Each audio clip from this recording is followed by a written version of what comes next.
પણ એ દેવરાજને સમજાણું નહીં. પૈસા આવ્યા, અને પૈસા આવે એટલે થોડોક અહંકાર પણ આવે.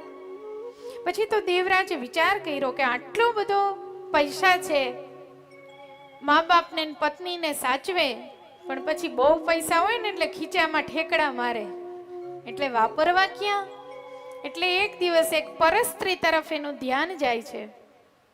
પરસ્ત્રી સાથેનો સંગ થાય છે. અને જેમ એક મ્યાનમાં બે તલવાર ન હોય, એમ સફળ દાંપત્યમાં બે સ્ત્રી ક્યારેય રહી શકે નહીં.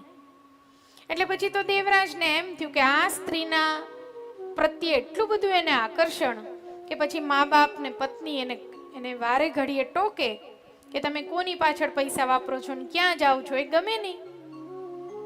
અને મા બાપની સલાહ આપણને ત્યારે જ ન ગમે જ્યારે આપણે કંઈક ખોટું કરતા હોય. બાકી તો મા બાપની સલાહ હર વખતે વાલી લાગે, પણ પછી તમે જુગારના રવાડે ચડી જાઓ, જેવા તેવા ન પીવાનું ન ખાવાનું ખાવા માંડો અને બાપ રોકે ને ત્યારે બાપ વાલો લાગે નહીં. બાકી તો બાપની હરેક વાત ગમે. એમ અહીંયા હવે મા બાપ અને પત્ની પણ આ માર્ગમાં મને વિક્ષેપ કરે છે એવો ભાવ જાગ્યો. અને એવો ભાવ જાગતાની સાથે દેવરાજ અહીંયા શ્લોકમાં બતાવ્યું છે કે માતૃ પિતૃ વધુ હંતા, મા બાપ અને પત્નીને મારી નાખે છે અને પોતે હવે સ્વતંત્ર થઈ ગયો છે એવા ભાવની સાથે પેલી પરસ્ત્રી સાથે ગમન કરે છે. જેને જન્મ આપ્યો હોય એને મારવાનો વિચાર તમને ક્યારે આવે? તો કે તમારા જીવનમાં એટલા બધા ખરાબ વિચારો પ્રગટે તો જ સારી વસ્તુ દેખાય નહીં. અને પરસ્ત્રી ક્યાં સુધી સાથ નિભાવે? તો કે પૈસા હોય ત્યાં સુધી. આપણે એમ કહીએ કે પત્નીને ધર્મ પત્ની શા માટે કહેવામાં આવે? પત્ની ખાલી કહીએ તો ન ચાલે, પણ ધર્મ પત્ની એટલા માટે કે તમારા દિવસો ખરાબ હોય ને તો પણ તમારી સાથે હોય, તમારો ધંધો સારો ન ચાલતો હોય તો એ તમારી સાથે હોય, ઘરમાં નબળું હોય તો પણ ચલાવી લે, એટલે જ એને ધર્મ પત્ની કહેવાય. પણ પરસ્ત્રીને તો પૈસા દ્યો તો જ મતલબ હોય. એમ પછી તો આ સ્વતંત્ર થયો.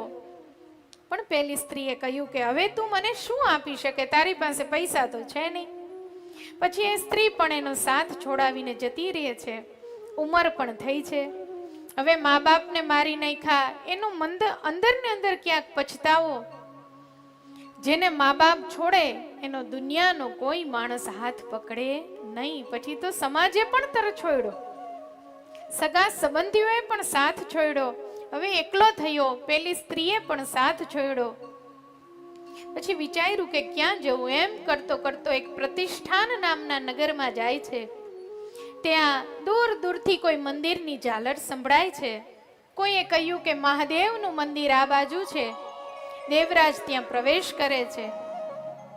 બરાબર એ સમય શ્રાવણ મહિનો અને શિવ કથા ચાલતી હતી. હવે સમયનો માયરો છે અને મગજની બીમારી છે એ શરીરને લાગુ પડી છે. એટલે જ્વર નામનો એમને રોગ થયો છે, એક પ્રકારનો તાવ.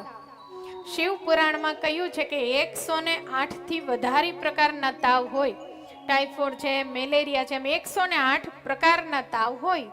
એમાં જ્વર નામનો એમને જે રોગ લાગુ પડ્યો, એટલે ત્યાંથી જઈ ન શકાય. હવે કોઈનો સાથ નથી. એટલે વિચાર્યું કે હું મંદિરમાં જ પડ્યો રહું તો.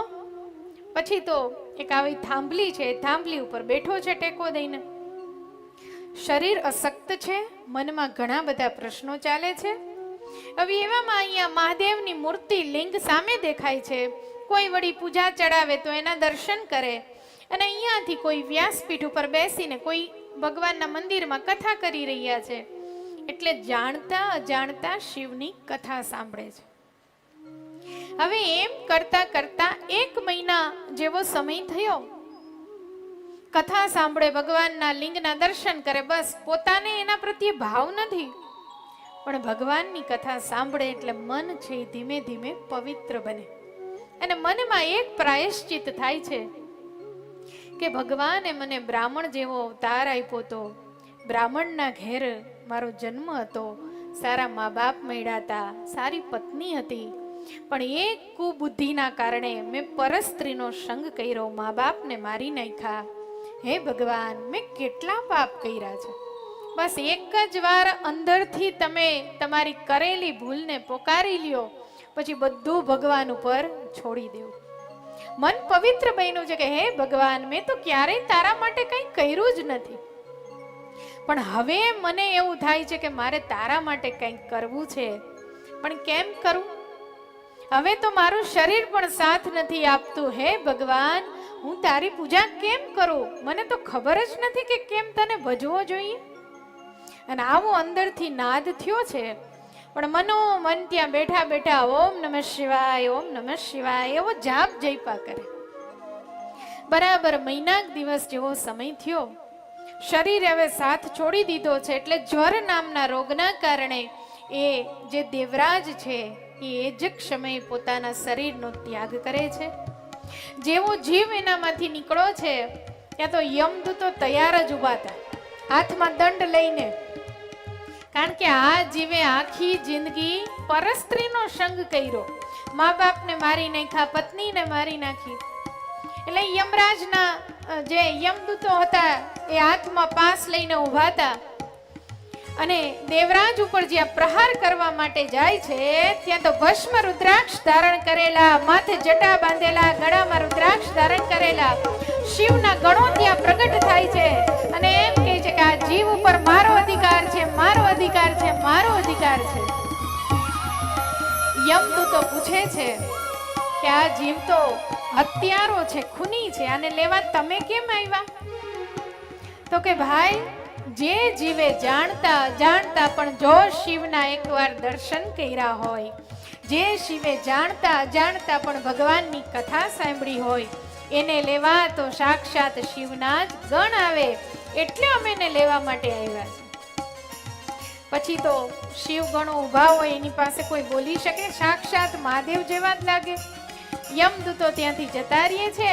પણ અહીંયા સૌનકાદી ઋષિઓને સુતજી કહે છે કે આવો પાપી જીવ પણ જો ભગવાનની કથા સાંભળે અને એની મોક્ષ ગતિ થતી હોય, તો જે જીવાત્માઓ જિજ્ઞાસા વશેની કથા સાંભળે એની મુક્તિ કેમ ન થાય?